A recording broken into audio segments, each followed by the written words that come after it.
Today, we're going to be building Rex Krugers Joiners Bench. He kind of set out a challenge to ask each of us to build our own, and I needed something in my laundry room too. I guess I could have done laundry. Okay, but we're going to build his bench today.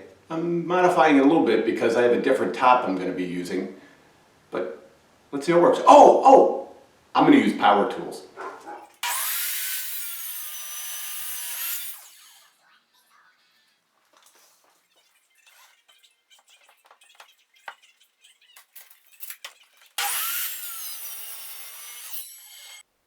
Just like Rex, I cut my boards. I use some construction adhesive, which works much better when it's not 30 degrees in the garage. And then I screw the legs on.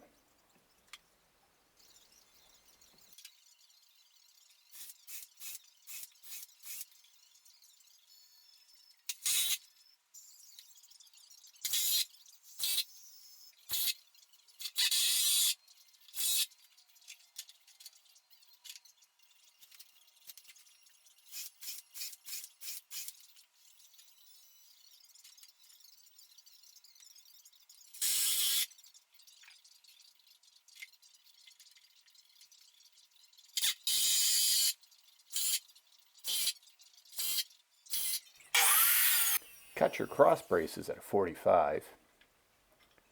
I like to measure them right on the legs to get a good fit.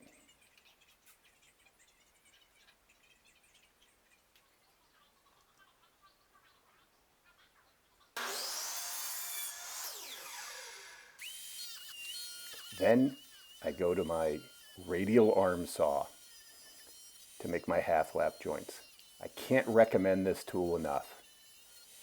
First of all, they do a great job at something like this. I have mine set up for dados, and that's all it does.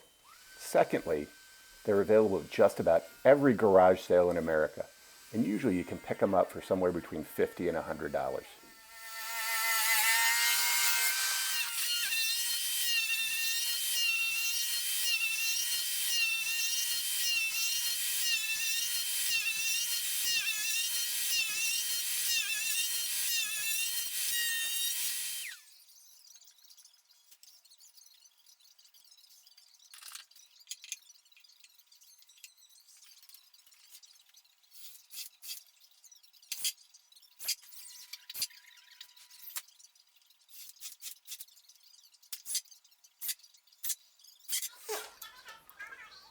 I added some adjustable feet to my bench.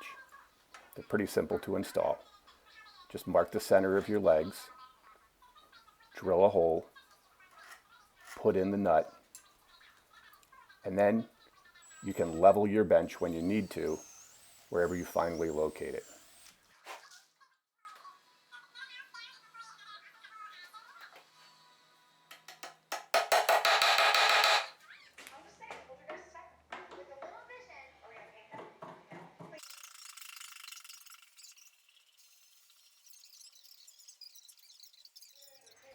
Don't forget to add a second cross piece on your legs.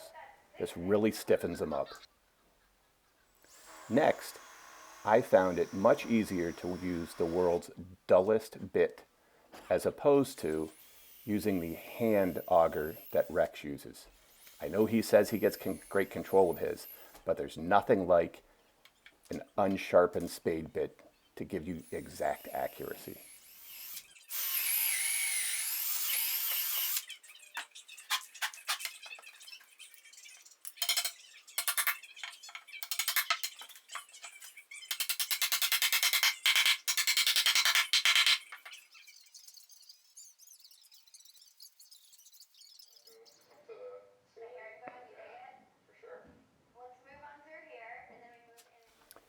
The key in the center of the bench easily stiffens it up more than just about anything else. I use my saw here to chip out most of the wood, and then I do resort to a few hand tools like a hammer and a chisel just to clean it up a bit.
because I made my bench a little bit wider and a little bit taller than Rex's, I didn't have enough 4x4 to do these next braces.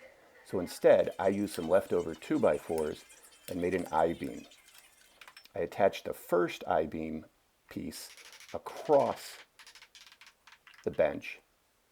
Then, with some construction adhesive and screws, I screwed the other one perpendicular to it to make kind of a half I-beam across it. It stiffened things up pretty good.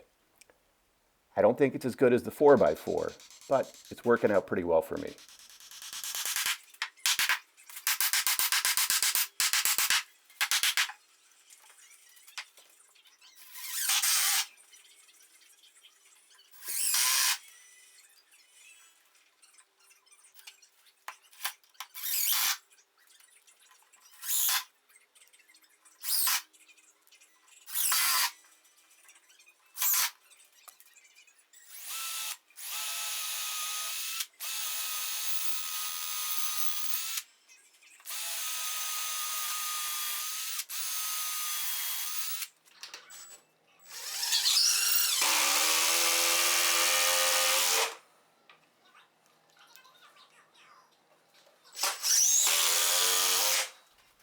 Now, I love an old-fashioned hand plane as much as the next guy, but nothing does the job as quick as a power planer. It gives me a really flat surface. I do not get the same sheen that you get from using a hand planer, but since this is underneath stuff, I think it'll work out okay.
Okay, it's time to move the workbench down to the laundry room for final assembly.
I had to use regular wood glue on the key because by this time, all of my construction adhesive had frozen.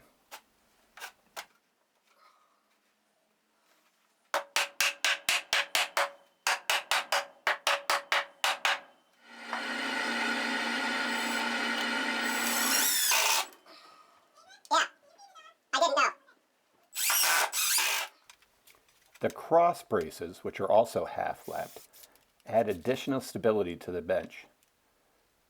They're wedged in there very tightly, right up against the key, just like Rex tells us to.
Well, this is my version of Rex's Joiners Bench. As you can see, it's sitting here in my laundry room. It's very sturdy, probably the sturdiest bench I've ever built. I'm going to be putting this Columbia vise on the front. It should hold things down nicely. And then I'll be able to go upstairs, bring down some tools and my pegboard, and get started with the stuff you're supposed to do in a workroom. Are you done with the laundry yet? Yes, dear. Sorry. Almost done folding.